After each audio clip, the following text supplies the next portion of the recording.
Jefferson curl kneeling on bench. The Jefferson curl is an exercise that primarily targets the muscles of the lower back, hamstrings and calves. It's often used in strength and conditioning programs to improve flexibility, mobility and strength in the posterior chain. This kneeling variation allows us to isolate more of the spine and less of the hamstrings and glutes. It also creates an incredible stretch to the upper mid-back region once in the child pose position. Here's how it works. You'll need an elevated surface to kneel on, and the height must allow you to move into the child's pose while keeping the weights off the floor. Here I'm using an incline bench. Kneeling on the bench with a dumbbell in each hand and the knees and feet pushed together.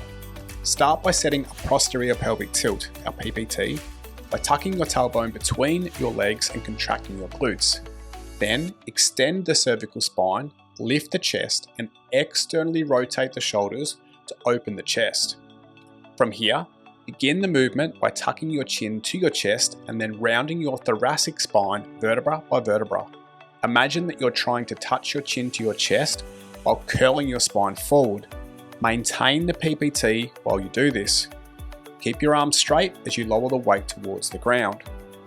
Once you reach the end range of thoracic flexion, relax the PPT and allow the pelvis to tilt forward as you continue down into the child's pose with your forehead resting on the elevated surface. As you do this, allow the shoulders to relax and protract so you feel a nice stretch across your upper back. You can pause here and enjoy the stretch.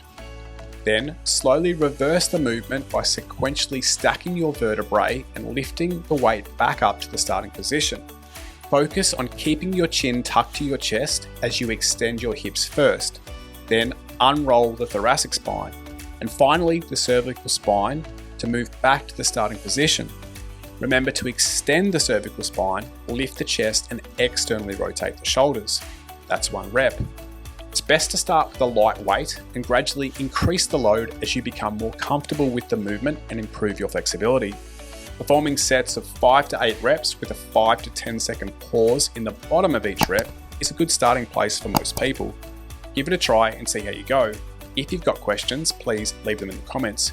If you found this video helpful, please hit the like button and subscribe to the channel.